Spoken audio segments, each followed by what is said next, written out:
Kyle Shanahan, after this game, what do you think of him? Okay. Again, I have a lot of praise for Shanahan. He did a remarkable job this season, and he was up against a lot with all those injuries, especially on defense. So, and he got them into the second round of the playoffs. So I praise him. But when it came down to it, we always said that he blows it at the end of big games. This is where he got it over with right in the 13 seconds. He blew it in the first 13 seconds. And Iggy, they were never in the game. He has Nope. Now, I was listening to Brady. I don't often listen to the announcers because in the press box it's quiet and I'm used to that.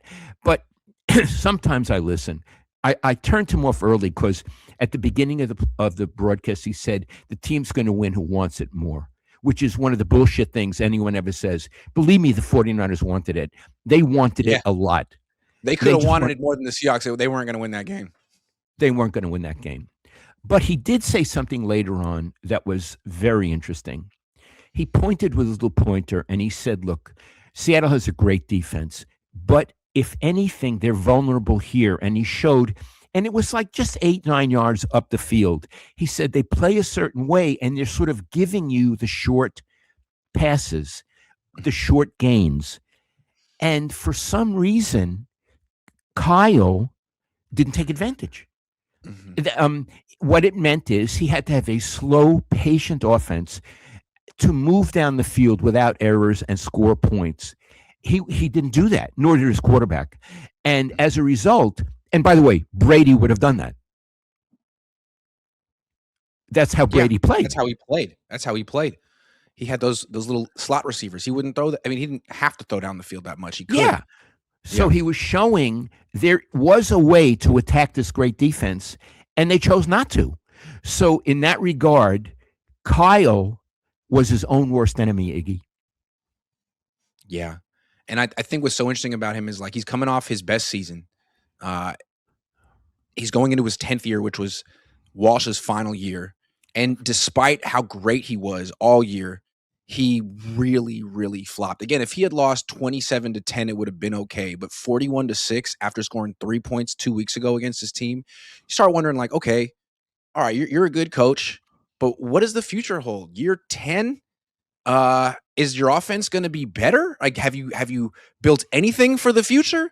Or is it just going to be give the ball to Christian as much as possible again? Now you got a coach in the division who seems to have your number. Like, what's the future hold for Kyle Shanahan? If things get worse next year and not better, what do the Niners do about that? Where does he stand? Iggy, I'm going to ask you a direct question. We know who owns this team and we know how they are. Do you think the 49ers should fire him this week? No, I don't think they should fire him this week. He did a really good job this year, but the end was alarming, and his body of work against Mike McDonald is alarming. And if the Seahawks are going to be the team to beat in the NFC West for the foreseeable future, then you got to have a coach and a quarterback that can score a touchdown against this team. I mean, Kyle, show us that you can score a touchdown against Mike McDonald, because it's been like, I don't know, 9 quarters. Iggy, I agree with you. Assuming I owned the team, I would not fire him. I would give him, but I'd give him one more season. Yeah. I'd say, I don't care about injuries. You have to do better. You can't go out slaughtered. You have to do better, and I'm going to give you one more season. And if you don't do better, you're out. Now, Eddie D would have fired him. Yeah. Eddie D would have fired him already today after what happened. But maybe Eddie D, as a young man, was intemperate.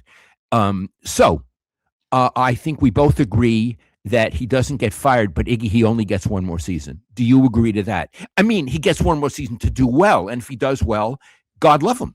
But he's entering Bill Walsh territory. In 10 seasons, Bill Walsh won 3 Super Bowls. This guy hasn't. And I have heard commentators say he's a Hall of Fame head coach. No way. Iggy, he's never won a Super Bowl. And he's getting worse. The team is kind of reminds me of when like Jim Harbaugh just kind of, when Pete Carroll figured out Greg Roman. Like at first, it was a competitive rivalry between Harbaugh and Carroll, and by year 2, they had completely figured out Roman, Kaepernick, and when they play each other, I mean, the Niners would score 3 points, and the Yorks were like, "This is unacceptable. This is the team we got to beat. You can't beat them. We have to try to find someone else." And for years, one of the things I feel like Shanahan had going for him was how well he did against Seattle. He could win in Seattle, and now he can't. He can't win there. He can't win here. Uh, his play, his play calls were awful. That thing to use check, that was on the first drive of the game. It was complete desperation on the first drive of the game, and his quarterback didn't do that well either. So you figure he has like the best scheme in the league. Not when he faces Seattle, man. His scheme doesn't work against Seattle. It's really alarming. Was Walsh ever in a position where he was like completely owned by a coach in his own division, or he was the third best head coach in his own division? Because that's where Kyle is right now. No, of course, absolutely not. No, No. no, it's ridiculous. So we think Kyle has a lot to prove next year. Sure, he could win the Coach of the Year award this year. Give it to him. But what really matters is what he did against the Seahawks. And if we feel like he has any room to improve against Mike McDonald, because if he's been figured out, it's only a matter of time before people copy what Mike McDonald's doing. Iggy, he's no longer viable for me for Coach of the Year. I would put McDonald ahead of him. I would put Vrabel ahead of him, to name 2. And not even close. I think McDonald should be the Coach of the Year. That team is really, I mean, maybe you could give it to the general manager too, executive of the year. But the Seahawks need to be recognized. You know, they lost week 1 to the Niners. Since then, they're 15-2, and their 2 losses were by a combined 5 points. Yeah. With Darnold. They're one hell of an organization.